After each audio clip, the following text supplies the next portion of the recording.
The offseason also was interesting, I would imagine, just because of how the season ended. You obviously had the best year that they'd had in Cleveland and since the championship years, and you went in as the number 1 seed. What was the mentality that you went into the offseason with? Like, how does a season that was so successful in one hand that ends prematurely, how does it sit with you as such a competitor? Yeah, I think, for me, you approach it a few different ways. I think the biggest thing was let it hurt. You know what I Yep. mean? And I kind of hinted at it in my not hinted at it, but I had said it in my postseason press conference or end of year press conference and whatnot. Like, yeah, like everybody's gonna make comments on like whether we're a regular season team or we're failures. Like, yeah, I mean, there's no way else to run. There's no like, oh, but we were hurt. Like, no, Yeah. we lost. Like, you know what I mean? And that's you gotta own that. You know what I mean? I think that's the biggest thing for us. And then also understand what are you gonna do about it? Are we gonna sit here and let everybody be right? Or are we gonna figure it out and find ways? That's what this summer is. You know what I mean? And um, I think for me as I'm getting older, understanding that, hey, like, you know, make sure we got Evan, DG, we got Max, we got Lonzo in here now. Like, different things like, all right, cool, like JA, like pushing guys, continue to elevate what's around. And, I know what I'm gonna do each summer. I know I'm gonna prep for making sure we're continuing. Not to say these guys won't, I know for a fact that, we will as a group, but that's what the summer basically is trying to regroup, rebuild, and get back at it. Yeah. And you mentioned Lonzo. So what's that addition for your team? I think you look at the league, man, the pace and that it's being played at. Yeah. You know what I mean? He's a guy that we got drafted together, same class. You look at, what he was, especially when he was healthy, man, what he was doing in Chicago. Quick outlets. He's a defender. His 3 balls gotten better. So for us, he just is a leader on that floor. When DG, he's playing backup, obviously the DG, and when he's in that second unit, just being able to facilitate, get guys easy looks, on the ball. On the defensive end, he's a pest, man. He's all over the ball, and you got Evan J.A. behind you, man. It definitely it feels different for sure. And you mentioned like the league has changed. I mean, you saw it obviously in the finals. And that's why I think Houston was so attractive for K is like, you have to be 9-10 deep. You have to run. You have to be long and athletic. People got to shoot. Everyone's got to be able to switch. Mm-hmm. Do you feel like you guys have it? Like, do you feel, because you really made no other changes for the most part. You're running it back. You feel good about it. And what's the feeling when you see the Eastern Conference? It's kind of crazy how quickly the Eastern Conference has started to look different with Boston and Indiana having injuries. Yeah, it's wild. And then how you've been in it longer than I have, like understanding that, hey, you've seen it. Like it can like this. Yeah. Everything changes. And I think that's what you're seeing, especially on our side, is like, man, the team that won late from the conference finals, they've lost Miles. Obviously, Tyrese, wish him the best. He's out. JT, wish him the best. He's out in Boston to shop some guys around. You're seeing things change. The dynamics are always going to change. And it's kind of like that 2 to 3 year window, as you said. It's like every single time. It's like when I first came in the league, it was a certain way. And now it's like change, nonstop. So for us, there's an opportunity. And we feel like, last year sucks. It was a failure. But like we feel like that was part of the growing process. Yeah. Look at a team like Boston, you know what I mean? And not to comparing apples to apples, but like, took them, 7, 8 years to get a chip. So these things take time. And like, with K, like winning isn't easy. Yeah. I mean, you could have the best team out there. There's so many things, so many variables that go into it. You know what I mean? And I think that for us is just being able to take that step and use it as a motivation and fuel and growth for the upcoming year. Yeah. And you mentioned it. Like, I think that's another shift that's happened in the league. Continuity is going to win, right? You've seen it with Minnesota staying together, Denver staying together. Oklahoma City, clearly, they've got 4 or 5 years under their belt. I think that era of being able to move teams around and trying to get chemistry on the fly is over. And for you guys, this is all part of that journey. And speaking of continuity, you just finished your 3rd year in Cleveland after 5 in Utah.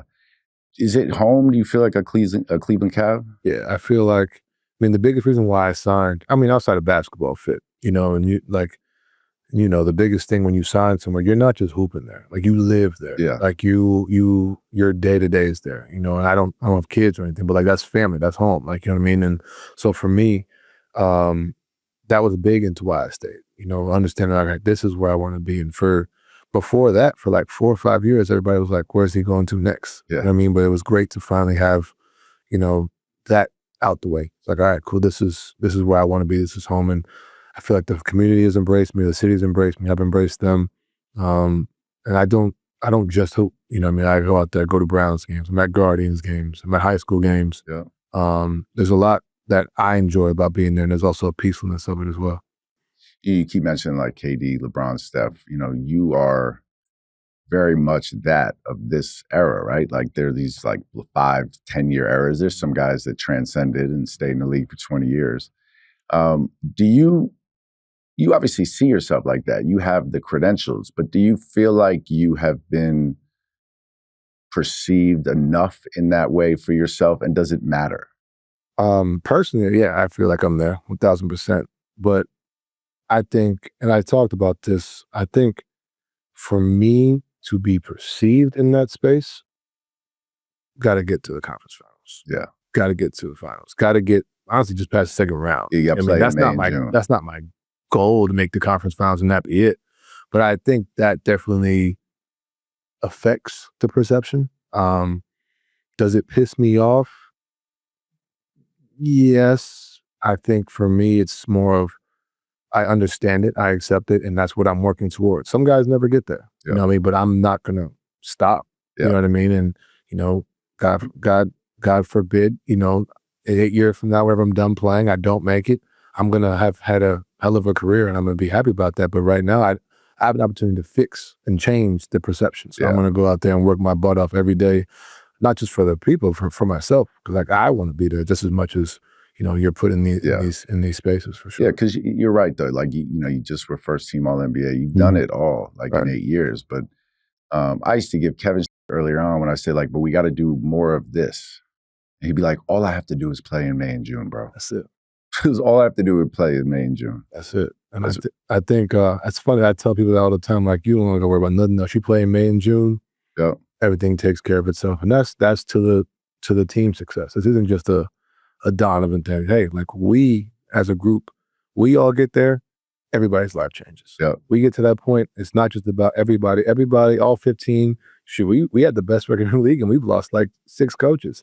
Like, you know what I mean? 6 coaches have gotten promotions or better jobs or still have to go have better opportunities or whatnot just from that. Like that's just a team that won 60 games and didn't even make the conference finals. Now imagine if we continue to, you know, take that step, and that's ultimately, you know, a sign of progress is when you're doing that. Everybody eats. 6 coaches left. I maybe exaggerate with 6, but I want to think it's probably 3 or 4. And you know, shout out to my man Jo. Got the job in Phoenix, and you know, DeMar Carroll's over there. We lost a few coaches. BT went to Providence. Like there's so many different guys on our staff who have left to go pursue other jobs because they're like, oh, the Cavs won. Yeah.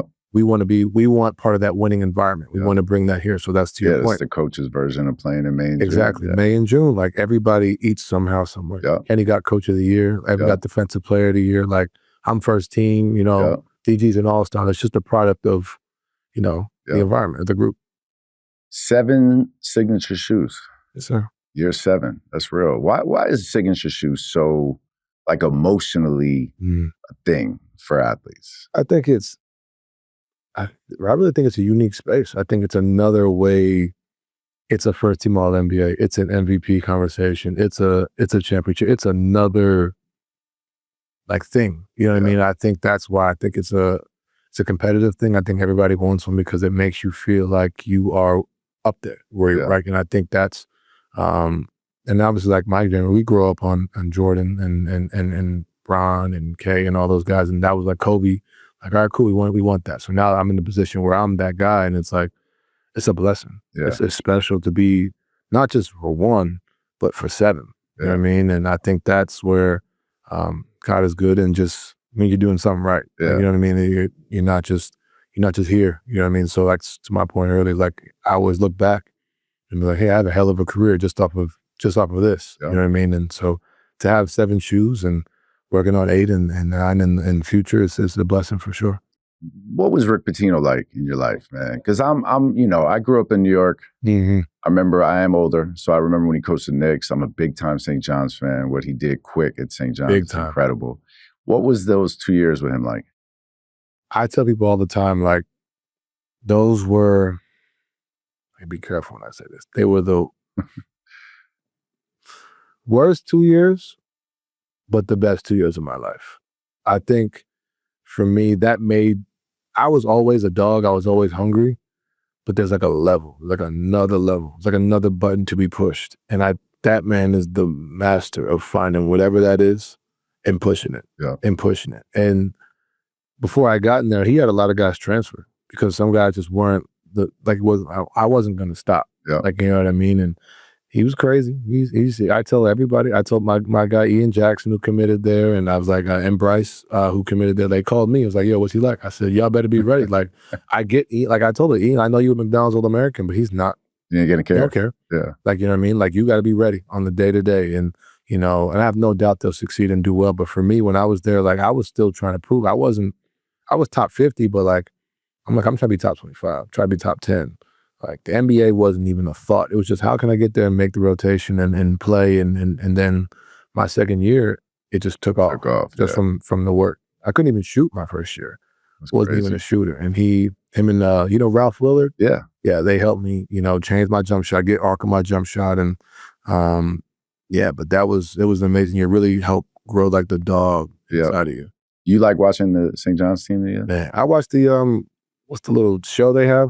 They did the reality show. They did the reality show a little bit, and I'm watching it, and I'm listening to him talk, getting like PTSD flashbacks. Sounds exact same? The exact same. You know what's funny is before he was there, all the coaches were wearing sweats. Yep. And now they're all three-piece suits. The entire time. I one thing about Rick, he's going to wear a suit. Yeah. I don't know if he wore the white one this year. He did one game. No, he did. Yeah. The all white one and what he's done, man, it's been incredible. He's got New York rocking for sure.